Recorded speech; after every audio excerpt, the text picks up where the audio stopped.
Good day and welcome to a new video. Don't forget to like, share, subscribe!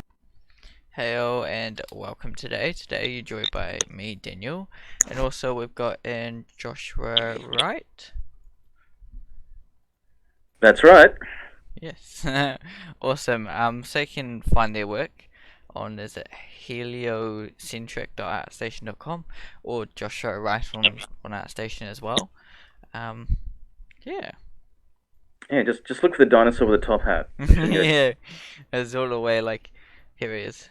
Some over there. It's pretty cool stuff. Pretty cool work. Okay. Well, thanks for inviting me on. Yeah, it's awesome.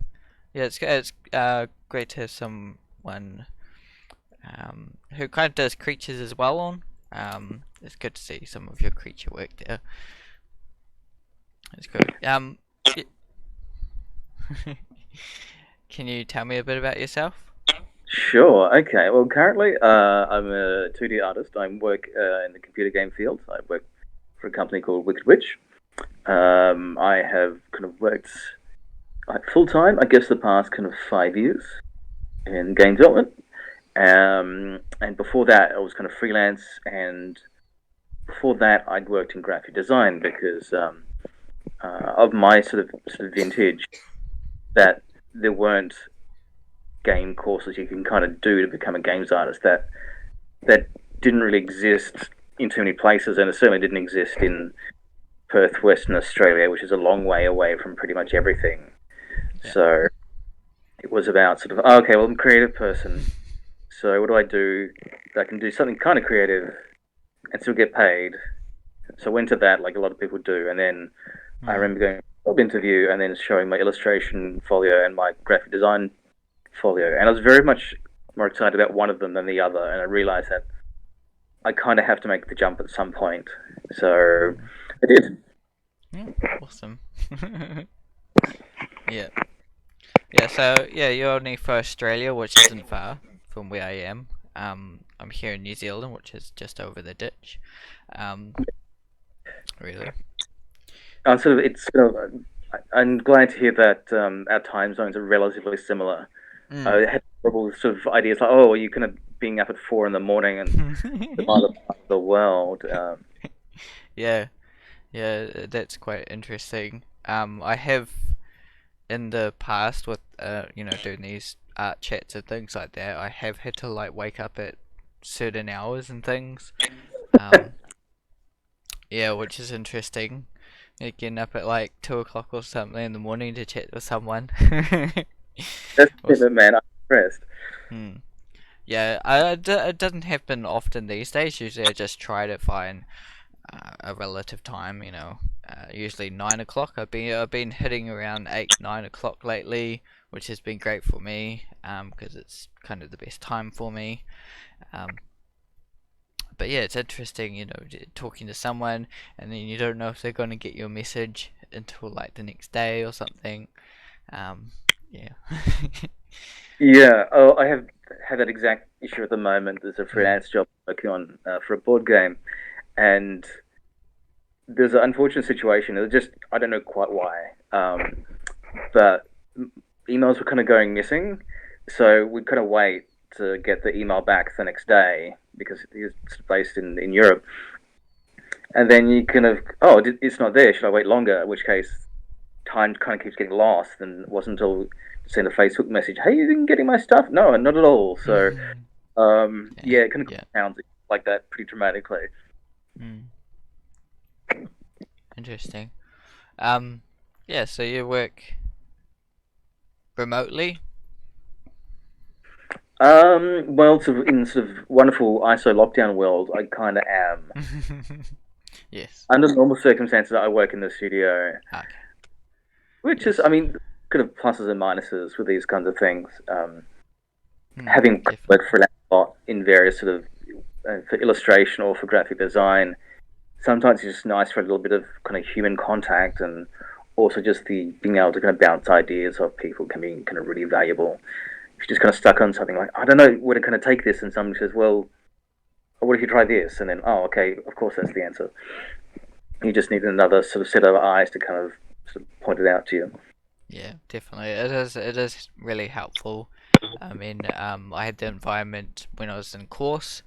Um, yeah, no, it was great to bounce off ideas, and there's certain things that, for instance, I was writing a book, Hmm. and just to get them to, critique my wording, fix it up, and yeah, also other help as well, was great, you know. Yeah, yeah. And have are you do you write a lot as well? Is that sort of a skill you had kind of well developed beforehand? Hmm. Um, no, I actually I was kind of real bad at like English and writing and storytelling in that kind of sense, like the written way. Yeah, sure. So I really wanted to tackle that and make sure I could do it.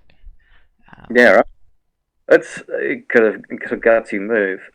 And I guess like given it's something you're not sort of super comfortable with, just having that sort of environment to be able to kind of help someone kind of polish sort of what you're kind of going for would be pretty damn helpful. yeah, it's great. You have people with different skills around you. Some are better at kind of with my kind of design course, there were some that were more into like typography, strong in that kind of sense of things. And there's others that are more into the kind of colored design, designing with a lot of color. So yeah, it's always great to have those different variety of people around you to help you out. Yeah, I think as well, like kind of following on from that was the idea that somehow if you can see somebody's sort of passion through their eyes as well. Hmm. It's like maybe if you're not that into typography, but you see somebody else who is, you kind of it helps you understand why they kind of enjoy it the way they do.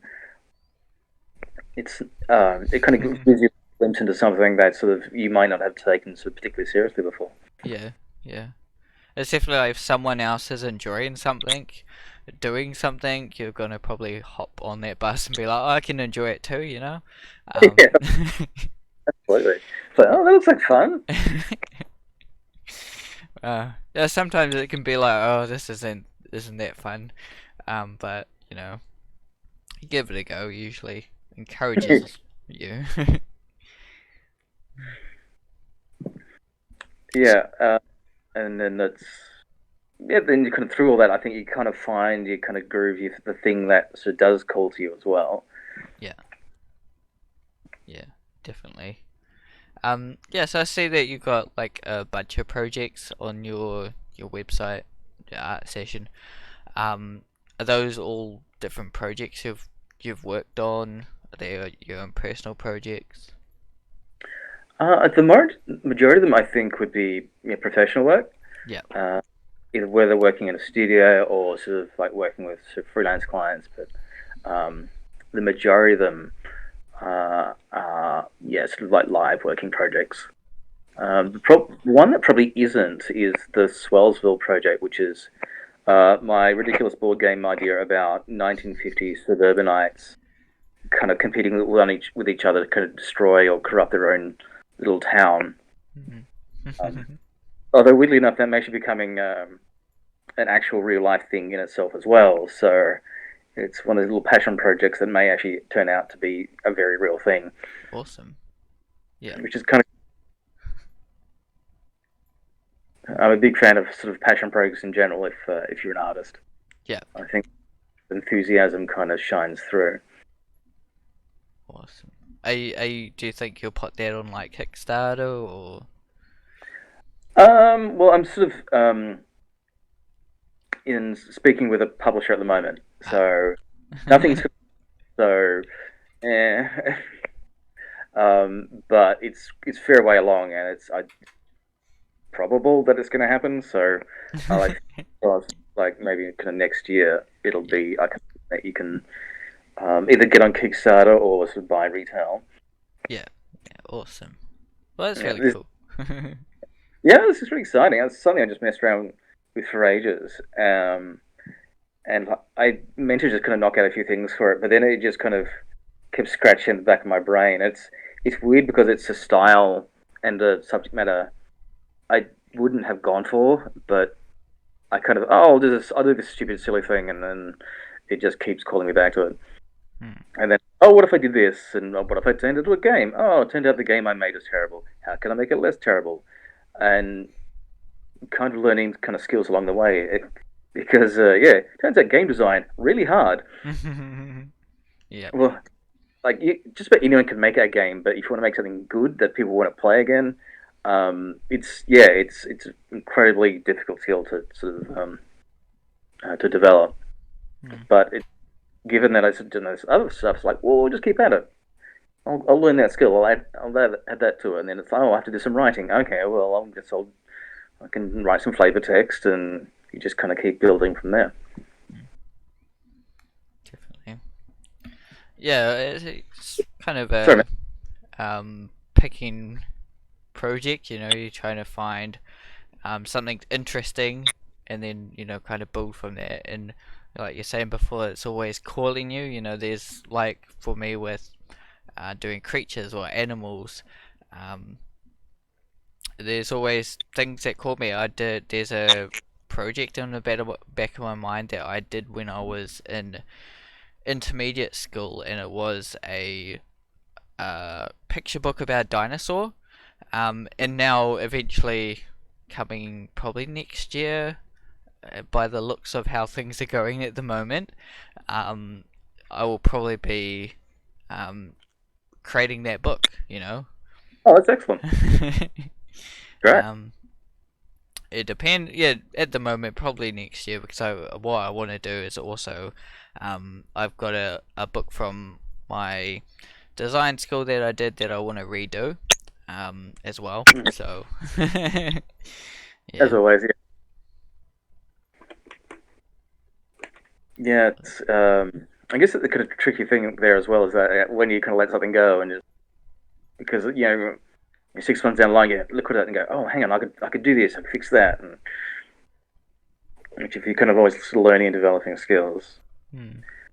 Um, but I guess kind of following on from that thing about doing a thing that can interest you, like I remember um, maybe about 8 years ago, I went to a design workshop in Adelaide, in Australia, and there's a sort of bunch of great artists, and they sort of run you through stuff, and managed to meet some extraordinarily sort of skilled and talented sort of people, um, very very humble and giving of their time as well. At the end, there was like a little bit of a folio review kind of thing, and there's an artist by the name of Robin Eli. He's a photorealistic painter, so not a huge overlap with what I do. Hmm. I was showing him my folio, and it was really, really broad. It was like all this sort of freelance work I'd done at the time. And he said, "Okay, keep these pieces here." And these were the kind of the creatures that I'd done, and that sort of style of art. And he said, "There's other stuff in here. Just ditch it. Just get rid of it. It's good work, fine, but it's this stuff that you do like doing. This because it's something I really enjoyed and put the time and energy into. It was so much stronger than the other stuff that it was the other work is like an active detriment because it didn't live up to the other work. So um, it's better to kind of put that stronger work in that you care about rather than the kind of work that you just did to kind of pay the bill that way. Hmm. Exactly. I think yeah, it should be that way really. If you're building portfolios or things like that, you put in the ones that you think you love doing the most. Not necessarily. Sometimes it's not necessarily the most best piece you've done even. Um, that goes in because it's the first thing that you think of when you portfolio. It's all your best art. Um, but there should be a fine line there that it should be the pieces that you feel most comfortable and it was really more enjoyable for you to do. Yeah, and it's also like if you're doing it like in a professional sense, like if you're applying for jobs or you're putting your work out there for the potential of getting work, is that this is the kind of work that you want to do. Hmm. So don't put out work for work that you don't want to do. If you you're putting in, say, like UI design, and you don't want to do UI work, don't do it. Yeah, But if you really like creatures, then yeah, well, then the majority of work should be creatures. mm, Um, yeah, so build your folio for the work you want to do. yeah, exactly. Um, I say for learning in a way, I mean, it's good to kind of dabble sometimes, Um, I've definitely tried out 3D design. Um, I've done like modeling clay and some other stuff like that. Mostly just for fun of it. And it's great to learn, but I wouldn't do it all the time. Um, yeah. Yeah, it's yeah. I think like learning, like if you want to be an artist and you don't want to learn, you're probably in the wrong field Yeah. because that's going to happen all the time. And if you stop trying to do that, then you're probably just going to end up a fairly mediocre, middling kind of artist Hmm. because they're like you'll never learn it all in a single lifetime, not even by a long shot. Exactly. So, and I think that there's a very kind of complementary nature of these sorts of things as well. Like not even say sculpting, that obviously there's a very strong overlap, but things like kind of writing or music or whatever, that can really kind of dovetail in nicely with your visual art work as well. And I think sort of I see a lot of sort of particularly younger artists who have just oh, I just want to do concept art and like in a lot of ways really quite technically strong, but it's I've just seen this sort of stuff before. It's just you've taken something you've seen that you've liked and you've just done pretty much the same thing. Hmm. So I think the more you can kind of bring in from your own experience and sort of different sort of skills, I think also sort of feeds into your ability to communicate as an artist. Yeah. Yeah, exactly. Your own personality there. I mean, I think Till Whitlatch, she, if you've heard of her, or if you haven't, um, she actually became, a zoologist before she went into the artist field. Um, And it shows. yeah, it really shows because, um, yeah, because you can see, how great she is with creating creatures, and she really, understands how creatures work and their whole body functions and little interesting things that she can bring into all her drawings and all the painting she does. Um, and just finding that little bit um, that can help you go forward can help you. If it makes Yeah, I sense. think if you maybe if I put like the forelimbs of a mantis shrimp on there, or you kind of understand how all these parts sort of function, so you can create something unique rather than create it like I'm gonna draw a creature and then I throw some spikes on it and hooray! Yeah. So yeah, we're just creating stuff that um, resonates with you rather than just for the showing your skills off and things like that is kind of great. Um, Yeah, yeah. I mean, also art. I mean, if you particularly kind of concept art, it needs to kind of serve a particular function as well.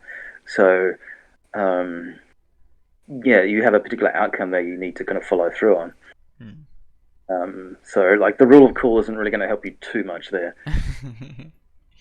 Yeah, trying to tell a story or um, trying to tell what this creature or what this animal actually is.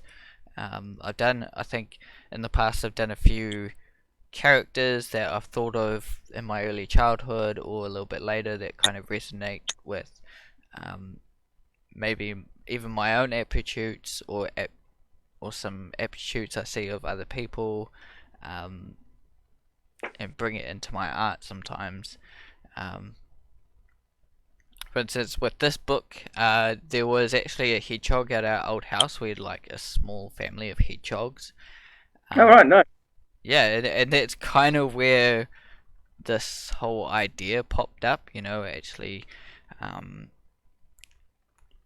hearing and seeing all these hedgehogs out the front and hearing their personality, it just got me thinking of, this hedgehog really liking kiwi fruit because I heard online they like fruit.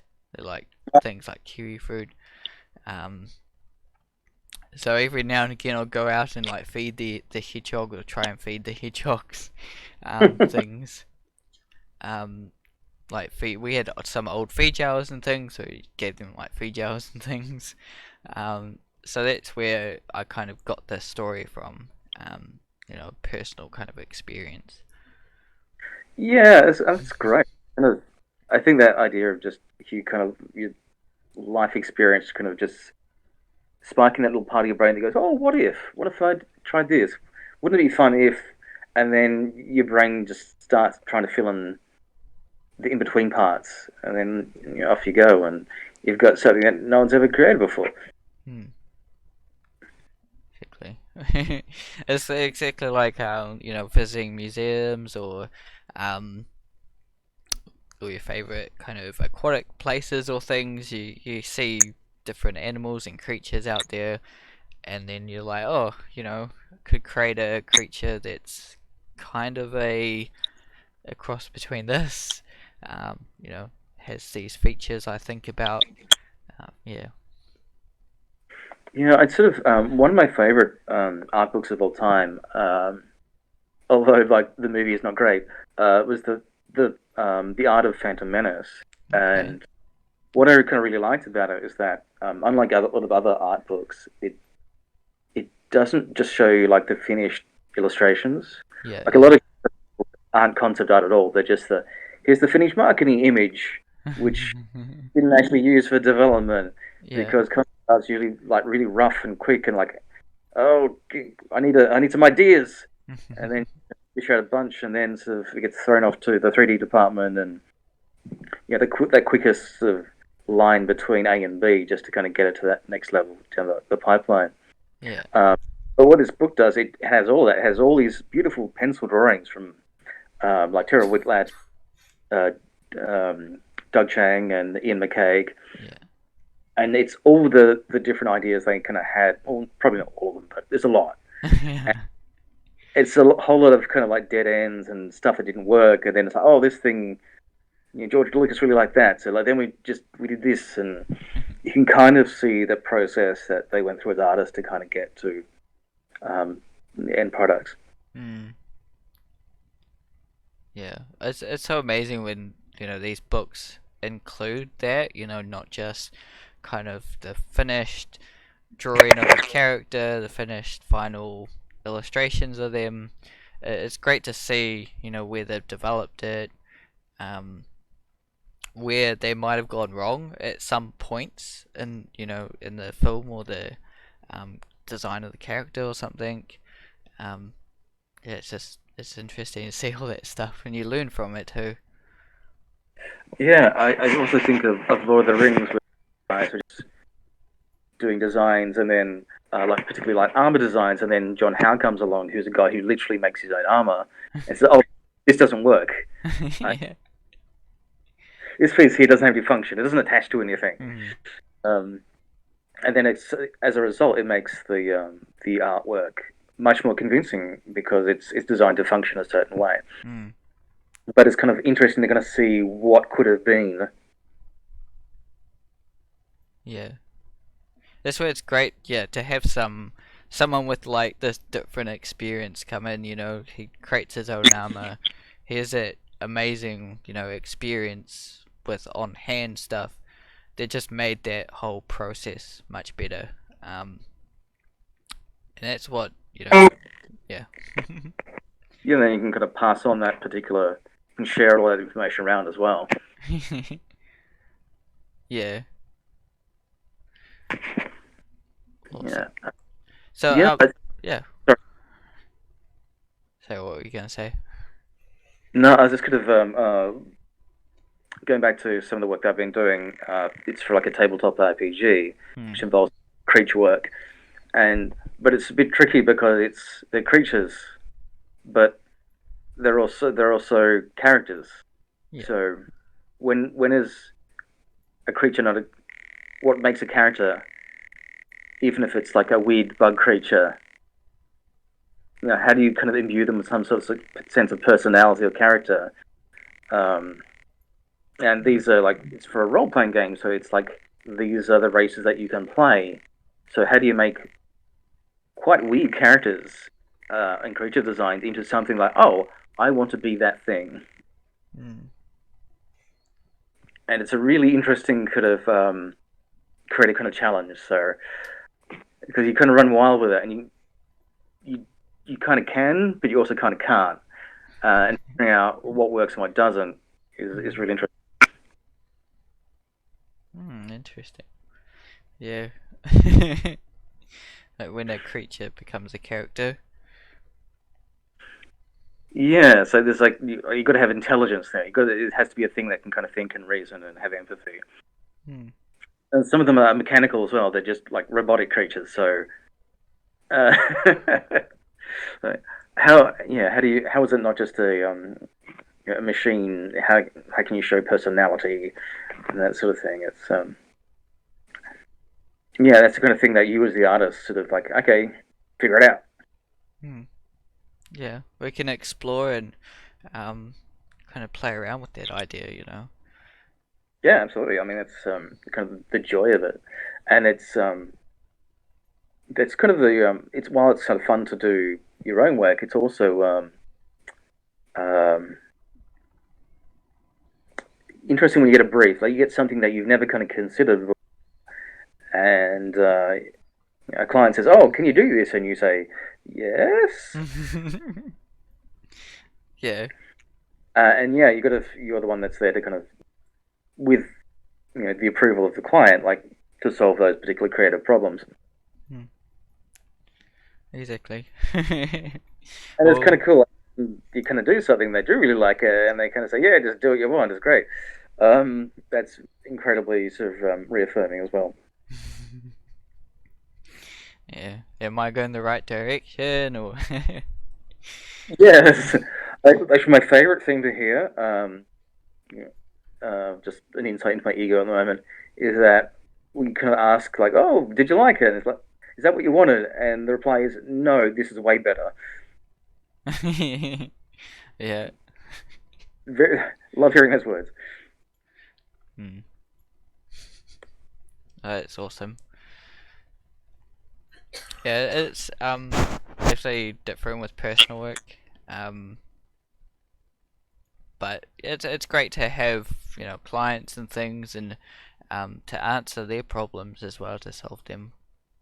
Yeah, and at a very sort of practical level, it also kind of keeps you paid as well, which is nice. Um, Yes, because love art, but we all got to live too. yes, we all have to live. Um, Yeah, so yeah, you're right. There's like a different sort of approach you kind of need to take, and that somebody is coming to them sometimes with a kind of dream project, and it's your responsibility to translate their vision uh, into an image, and just like being mindful of that. That you can kind of pitch what you want, but ultimately the client is there for what they want. yeah, mm, definitely. Get a really good working relationship, then yeah, that's not a problem. Awesome. Yeah. So you're over in Australia in a moment. Um, Mm-hmm. yeah, I was wondering how's the pandemic over there at the moment. Kind of easing off, thankfully. Generally, things have gone pretty well. That's good. The state I'm in still seems to kind of have the occasional, oh, well, I think we've got it licked, and then there's another thing kind of pops up somewhere. Yeah. But I mean, the restrictions kind of coming off. Some sort of places are open now, and kind of restaurants can have X amount of people in them. It varies a lot from state to state, and Mm, there's no state travel currently. yeah. I I don't think think there's many travel around the world. yeah, no, that's right. But I can't go visit my mum in Western Australia, for Oh, example. yeah.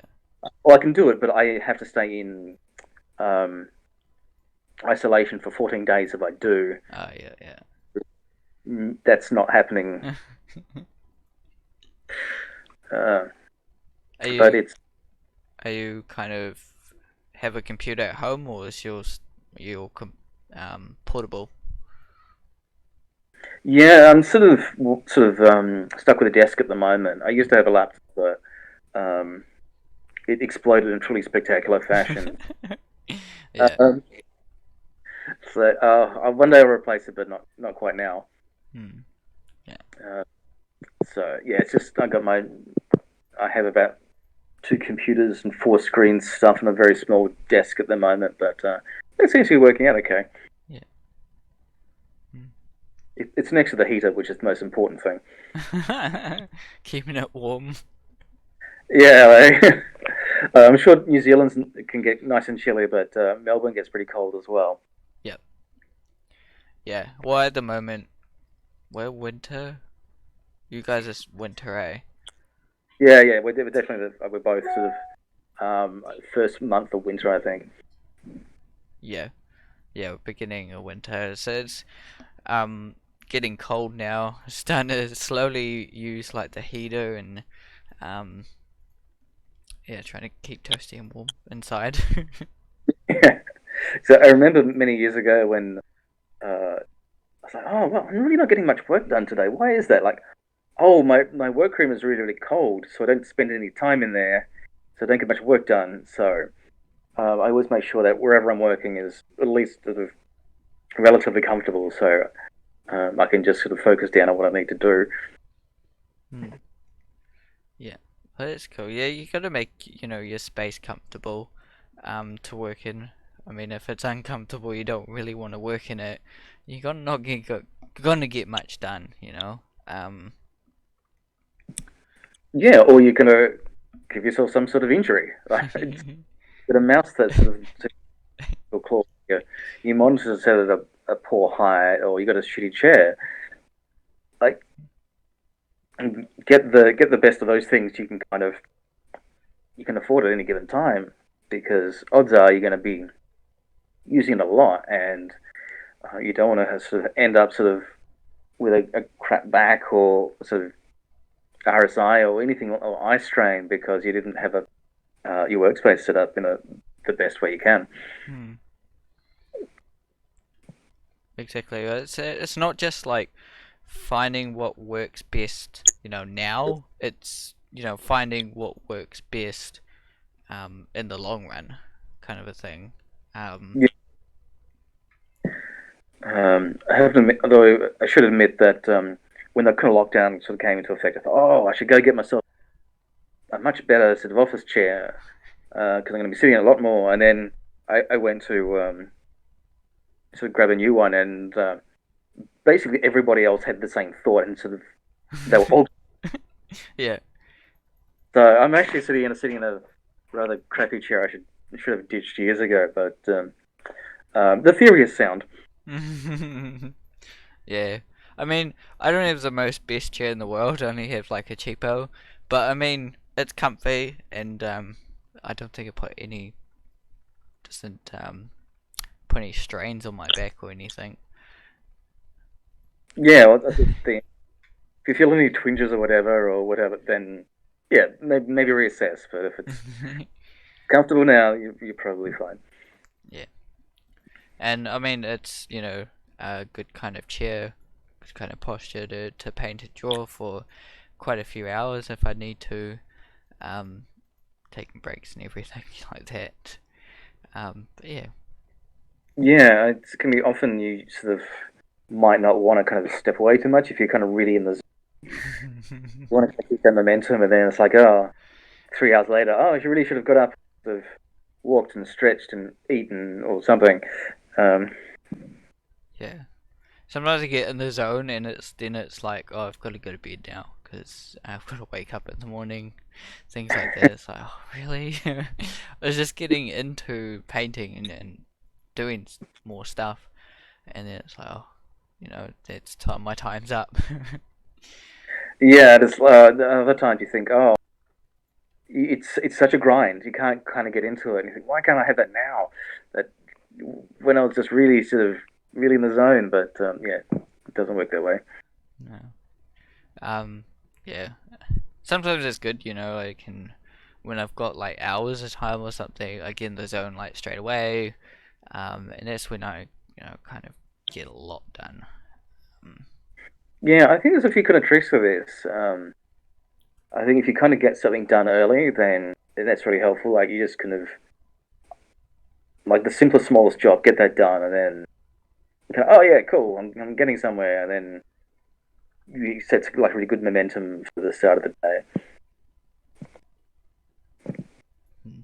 What's your schedule like? Well, because I'm working full time, it's more or less sort of 9 to 5 or 9 to when I get my stuff done. Yeah, yeah, Even at home, there's a lot of latitude, but at the time it's better to kind of stick to like a normal sort of schedule, not just in terms of working for my employer, but it's also about um, a healthy routine while you're in isolation. yeah. Yeah, so generally make sure that I'm in the chair by 9. I've got things sort of up and running. Um, Take a bit of a break during lunchtime, like go for a bit of a walk because it's nice to get some fresh air and stretch the legs and maybe a bit of sunshine if you like it. Mm. And then, like, currently, sort of, when I sort of knock off, go get some lunch and then maybe make some dinner and then uh, do a couple of hours of my own stuff each night, depending on if I've got freelance work on the go or my own projects that needs some doing. Yeah, Um, or just I set aside a block of time, say on Sunday, to like, okay, these 6 hours, this is what I'm doing, and everything else can wait until then. So I just kind of I find like carving out like a decent. You need at least a couple of hours to kind of get much done because like the first half hour you're just kind of noodling around a bit. You haven't you kind of yeah might do this, might do that, and then but you need a good chunk of time so you can really kind of get your head around what you're doing and really mm. build up momentum. Yeah. Definitely. I find, doing kind of a schedule, um, because I'm working, a general like 9 to 5 job at the moment. Um, so I have a little schedule, and sometimes I'll write in it what I'm doing that night. And that really helps because sometimes I can be like, tonight I'm just focusing on, painting my page. So making sure that page. Um, so by the time I actually get time to paint and do stuff, I know what I'm doing. I know kind of the approach I'm going for, what I kind of have to fix and keep painting on, keep doing. Um, yeah, so I've already kind of done that whole process by the time I sit down and actually do stuff. Okay, that's a smart way of doing it then. So that sort of faffing around phase is kind of irrelevant. You've Yeah. already posed. It happens sometimes, when I've got like a long stretch of time. Obviously, I wouldn't have planned it, but if I've got like such a short time frame, like 2 3 hours, then yeah, making the most of that time, I really got to, um, plan for it and make sure that I use it wisely.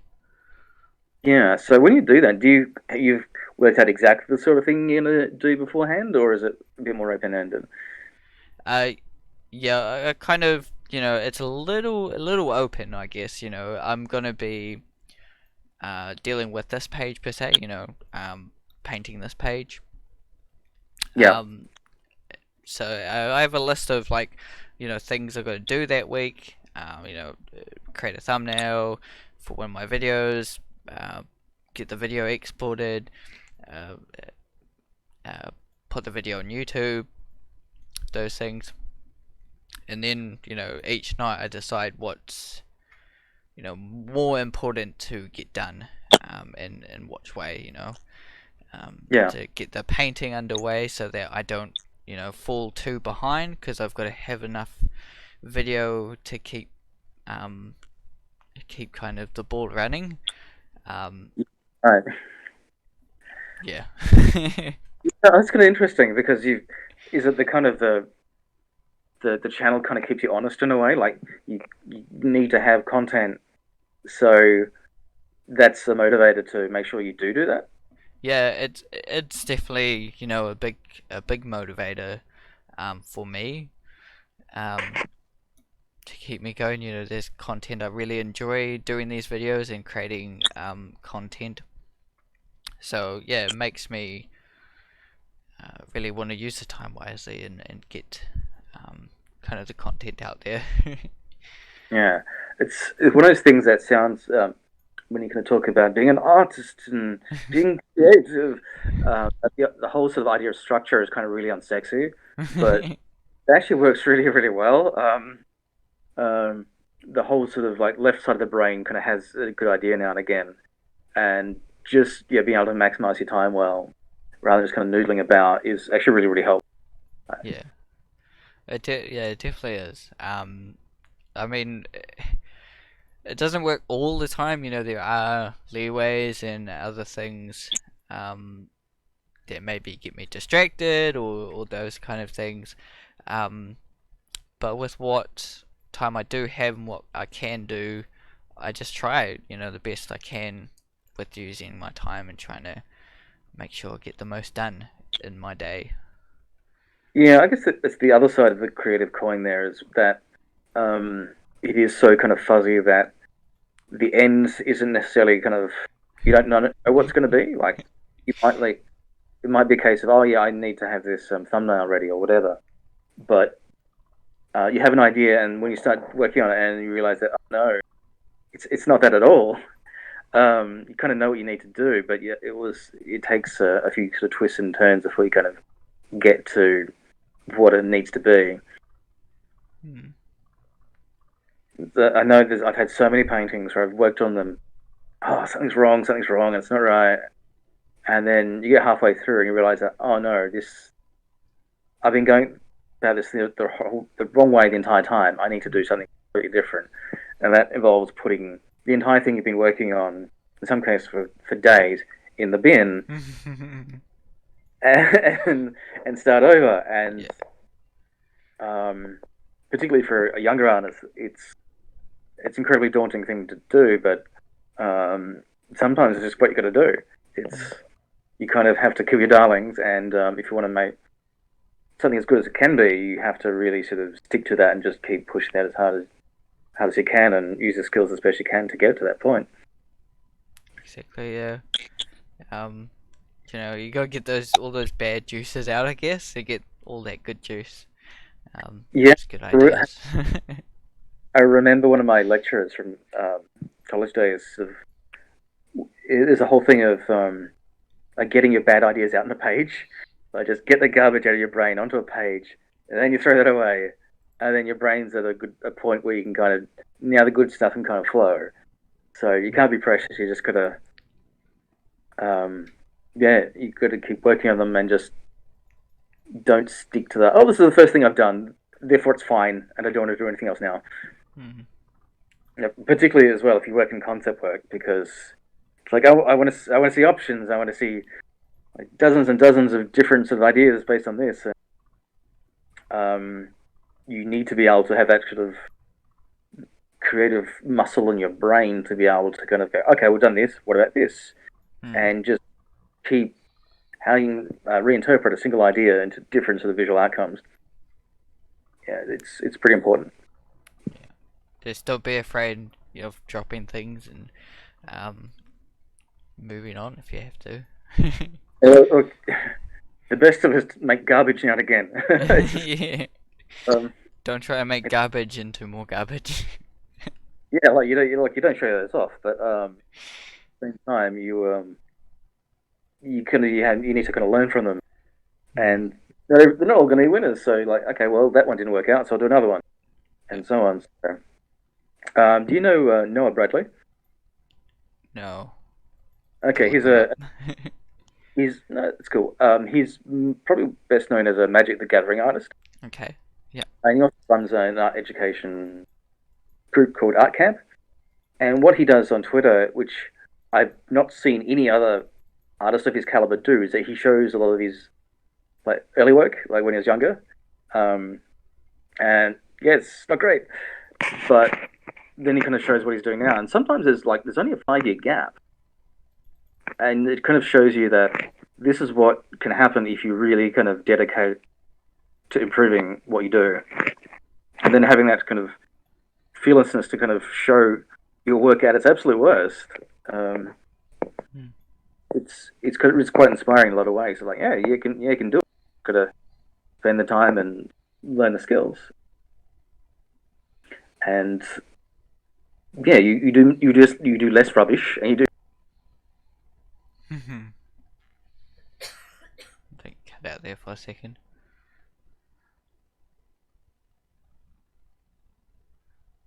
Yeah, are you there still? Yeah, I'm still here. Oh, awesome. Awesome.